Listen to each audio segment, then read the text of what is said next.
Welcome everybody, round 4 standard action now from Division 1 between myself and Bryan Biscoll. Bryan, of course, the defending standard champion, having won the final last year.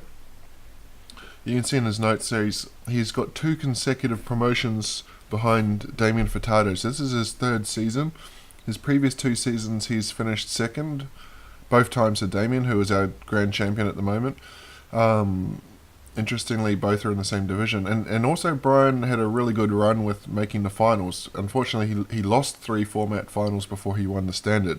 Still a very impressive performance though. Struggling in his first season, I think it's his first season in Division 1. You can see he's got 3 league points. Obviously, I recorded this, so I'm on 13 at the bottom of the screen. And I'm playing Grixis Drakes. I posted a deck tech about this a few days back now, and it looks like Bryan's he's playing this Azorious aggro, which quite a few quite a few commentators this week have claimed this is the best deck in standard. The reason I'm playing my deck is because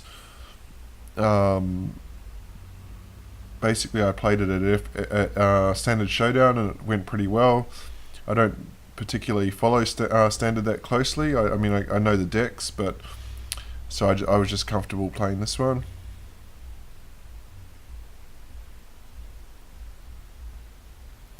Not sure what happened there. You can see I'm at 8 life, so I'm borderline dead here. This could potentially be a very quick game 1. I do have the blockers, but History of Benalia here is going to make this pretty tough. Especially if Benelish Marshal. I need to get that Benelish Marshal off the battlefield, but here's a Venerated Loxodon, so this is probably going to seal my fate. You can see I've got no cards in hand. I can only block 2 of them. There's a whole heap of lethal, and a dive down's not going to save me, so we're going to go to game 2 any second now. Pretty quick game 1 loss for myself. Which is a bit of a pattern. I think I've lost every game 1 so far this season in standard.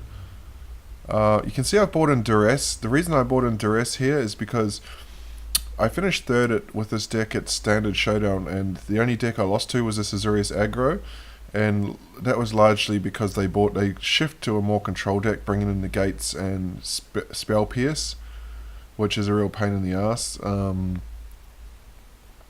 So I bought in Duress just to try and nab a piece of counter spell, or potentially an enchantment that will take down one of my creatures.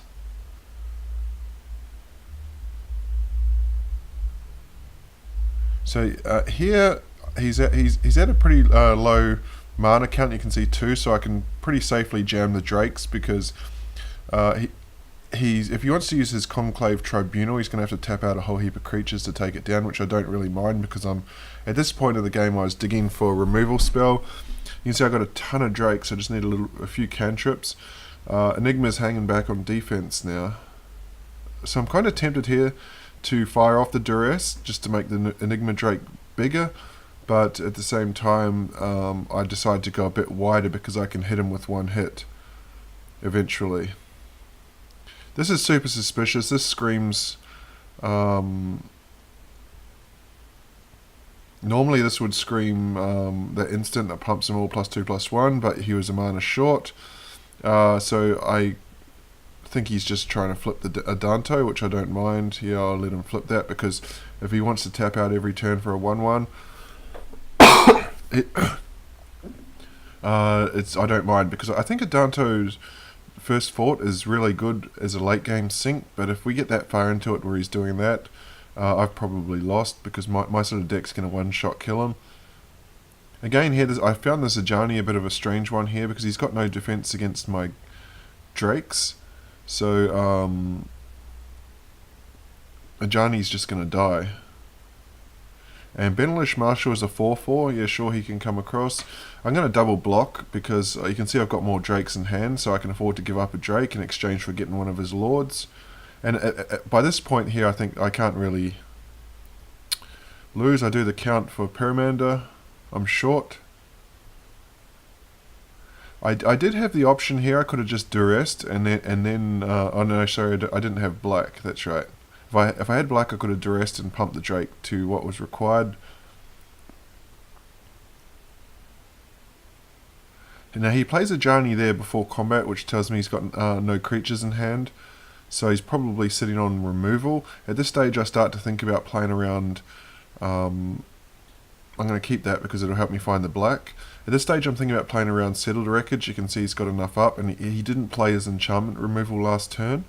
So Settled Wreckage is what it looks like. I'm just going to take down a Ajani here rather than get overly aggressive, because once I can find that black source, then I can safely attack into what he's got.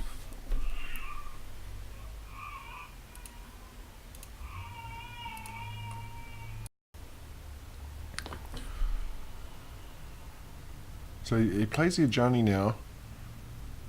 Gets back the... So here comes the first Conclave. Once this gets dived down, it's a bit of a blowout. You can see I've got a 6/4 Crackling Drake. And he'd seen enough, so we're going to go to game 3, the decider.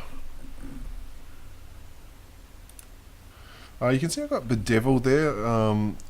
I shuffle it away. I'm looking for cantrips, and a Terramander is pretty good. Terramander with Opt. Ajani I don't really care too much about, because he doesn't really do anything if there's no... Like, you have to be ahead on the board with the creatures, otherwise Ajani does next to nothing. And I can usually one-shot kill him with the Drake as well. There are other ones, like Vivian Reed is a really bad Planeswalker against me. I take the History of Benalia there, because Conclave is not so damaging when I know about it. I can kind of force him to use it. So I give up a Terramander in a 1-to-1 exchange.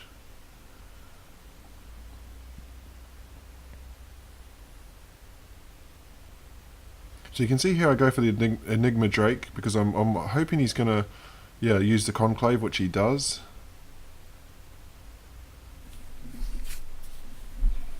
You can see he's down to 1 card as well, so a number of options for me here. I can opt and take it slowly, or I can just be more aggressive. I'm just going to go aggressive, particularly when he's got 1 card left. He's now got 2.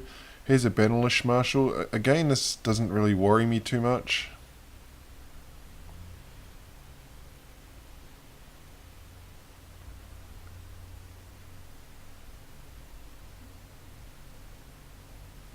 You can see I'm 1 short, so next turn I'm going to be able to activate the Terramander. So Dauntless Bodyguard comes in, it'll name Benelish Marshal. He still doesn't have an option here. I'm kind of hoping I can ambush him, but it's not going to work. I take the Bedevil. So this is a pretty good turn, because I can play both spells and just wipe this board clean. Take down the Benelish Marshal, so quickly get Crackling Drake up to a 4/4, and Terramander can flip really easily now. You can see there's 4 spells in there. I'm going to go for it when he's got 1 in hand, and you can see I'm still wary of Settled Wreckage. You can see he's got only 3 lands, so I'm going to chip in for 9 when I can. I'm potentially got lethal on board, but he plays this Baffling End. Takes a Terramander, which I was really surprised about. I thought he would have taken the Crackling Drake, because Terramander doesn't get any better than a 4/4. Sorry, a 5/5, whereas Crackling Drake can get huge. Now that I've got this Bedevil, I'm kind of pretty confident that I've got this one wrapped up. I've got lethal on board potentially next turn. If I want to, I can fire off this Bedevil, but I had enough mana to be able to do 2 things anyway. So you can see here he's only got a land. Fire off the Bedevil, and I take it down 2 games to 1. That will be lethal.